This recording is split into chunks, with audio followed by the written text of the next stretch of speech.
Nice guys play it too safe and in result of that create their own suffering. Nice guys approach the world as if it is dangerous and overpowering. And nothing can be going on.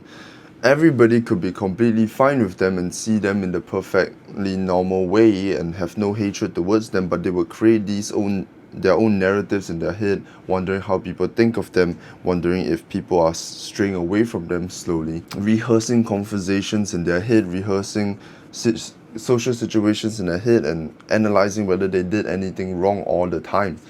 You realize you sit there alone, nothing is going on, but then you start to reimagine things that went on when you were around people and whether you said something wrong and how they could be evaluating you right now, and you're constantly afraid that they secretly dislike you, they secretly think that what you did at time was weird and cringe, and because of that they start to stray away from you. And so to cope with these anxieties and these fears, you often play it incredibly safe when you're around other people. And because you do, you start to experience a lot of needless suffering in your own head. You start to avoid new situations, you stay with the familiar, you're terrified of making mistakes or failing at things. So you procrastinate a lot, you avoid a lot of things, and always fail to finish what you start because you're afraid that if you continue on, you could make a mistake somewhere.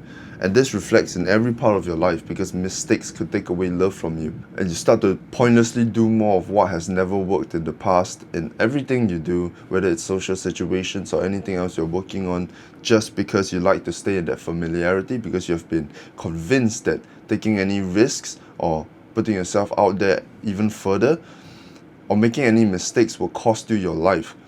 And it is essential for survival for you to play it safe and never risk anybody judging you, anybody seeing you make a mistake, anybody disagreeing with you or confronting you on anything. And then you expend so much energy trying to control the uncontrollable. You try to manipulate and calculatively control how people think of you, how people see you, how you act in public. You micromanage your expressions, your posture, your mannerisms, what you say, to the point where you're performing at such a strange discrepancy from who you actually are that you start to lose yourself, you start to forget your principles and values, you don't know what you want to do in a couple years, you don't know what the ideal self of yourself looks like, you don't know what you care about, you don't know what you value, you don't know what you want to be responsible for. What you need to understand is you can handle it. Nice guys have this control freak attitude towards life where they think that what is maintaining their current safe position right now is not taking any risks and not making any mistakes and not putting themselves out there. But really what this is doing is costing them a lot of potential relationships, costing them resentment and being cynical and being hateful that opportunities don't come to them, and being upset that they always have to hide their needs and wants and desires, whereas everybody else can be more open with it. Then they start to call everybody else an asshole and a selfish bastard for prioritizing their own needs and wants, when really that is exactly what we need to do as human beings in order to live interdependently and build strong relationships. But we've started to villainize our needs and wants and desires to a point where we think that it is virtuous for us to hide them and then secretly and covertly express them in very hidden, strange ways, like fishing for compliments, like withdrawing in conversations or in social situations, like secretly talking bad things about other people behind their backs. Like because you're too afraid to express yourself, you start to keep to yourself only, and you start to reject friend groups and think of them negatively just because they never heard your needs and wants, because you've never expressed them, so they never had the chance to be considerate for you, for what you want. So this fear of making mistakes, this fear of rejection, this fear of taking risks is a mistrust of your own judgment and decision making. It's a lack of experience, and it's a need to seek approval because you're afraid that if you don't do that, love will be taken away from you. What you need to do is to reorient your habits. So all you need to do is to look at these things that you are doing that actually don't even serve you, but you believe they are, and you stick to them. And then you need to start to force yourself to take small risks, to face small amounts of discomfort, so that you can slowly build up your competence and how comfortable you feel in your own skin in social situations. You do this by taking more risks, deliberately forcing yourself to disagree with people, deliberately forcing yourself to prioritize your own needs and wants, deliberately say no, set your boundaries, and over time build this kind of resilience towards expressing what you genuinely want to express. And what will supplement this a lot is having a safe group of friends that you can be honest to, they can share what you're ashamed of feeling to, they can have more courage to push the boundaries and to express yourself, since they are a safer group of friends. And you have a little bit more confidence that they won't leave you. You also need to take up more responsibilities and throw yourself out there into the unknown more often. You need to choose things and pick up responsibilities in everything you do. For example, when you are at home, you want to take responsibility for some things at home. Maybe you want to be the mediator for the family. Maybe you want to be the one who is in charge of being optimistic for your family so that you can boost everybody's morale. And you want to be the one who manages small conflicts. You go around and you speak to the people in your family when they have conflicts. Find whatever position you can take in every area in your life and take that responsibility without thinking that it is a mistake for you to do so.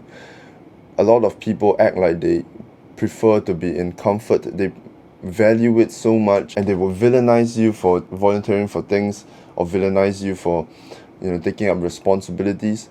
Like, for example, if you want to be the group leader of a project, you'll be laughed at and mocked, and everybody pretends like they don't want a leadership role, they don't want any extra responsibilities into their lives, when it is responsibility that even gives your life any direction at all. Without responsibility, you are letting a lot of opportunities go for more connections, for more relationships, for more happiness and purpose. Comfort is the killer of our soul. We have to put ourselves out there and get some introduce some responsibility into our life that tests us, that gives us some difficulty, that gives us some discomfort, that gets us out of bed in the morning, promising to do things and sticking to them, taking up bigger roles, saying that you do this for another person and getting it done, while also expressing your own needs and wants and desires from the other person, is how you're going to improve your judgment and your ability to make decisions and your ability to work amongst other people and build more relationships and more safe friendships. And as you build this competence, as you build this ability to handle difficult situations and responsibilities, you start to understand to yourself that you can handle it, whatever happens to you. If you make any mistake, if you face any rejection, whatever happens, you can handle it. And this thought is so enabling, just the knowledge that you can make mistakes and nothing really will happen to you. That full understanding will help you to take more risks, help you to show more interest in other people, and just make your life so much more meaningful and fulfilling, with more opportunities in your life, so you become less resentful because you have less scarcity, which makes you more satisfied and contented with your situation. The fear of making mistakes will cost you so many things in life, whether it's opportunities, relationships, happiness, story, meaning. Being able to understand that mistakes don't take away from your life but actually complement it is a revolutionary realization that would change your life in so many ways. It's a great attitude to have, and it's something that you have to develop and understand for certain for yourself by putting yourself out there. And you realize this as you start to face more and more discomfort. You don't actually feel worse or more uncomfortable, but you start to get more and more comfortable in your own skin because you realize that you can handle difficult situations. You start to make more friends, you start to get into more opportunities. The people around you respect you more for picking up more responsibilities. But of course, make sure you are expressing your needs and your wants and your true desires while you are doing this, so that you don't get resentful, so that you don't get pissed off that you're giving so much to other people, taking so many responsibilities, but nobody is there for you. Keep in mind that these people are all there for you if you are willing to express yourself. And it is because that you think you are selfish for asking for company, for asking for support, that you start to get resentful. And it's hard because even when we do find the courage to ask for support, sometimes of course we get a no, or sometimes people are not available for us, and then we start to get even more upset and resentful. Like, it took us all that effort to ask for a little bit of help and nobody gave it to us. That could hurt like fuck.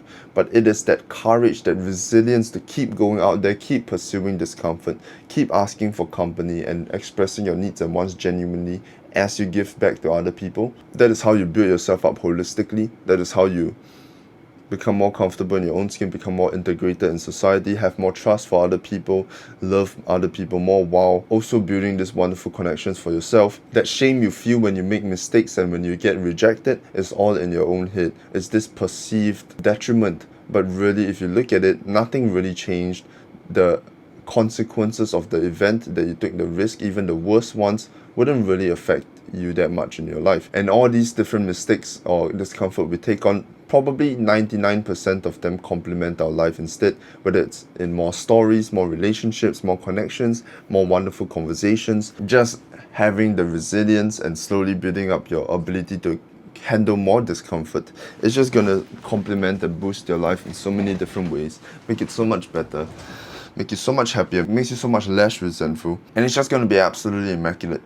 So go out there and fail, make your fucking mistakes, and realize that nobody really gives that much of a shit when you fail, and realize that when you ask for company, when you need support, and you voice it out instead of keeping it to yourself and then getting resentful afterwards, is actually the best course of action. And there is nothing not virtuous about needing help and support.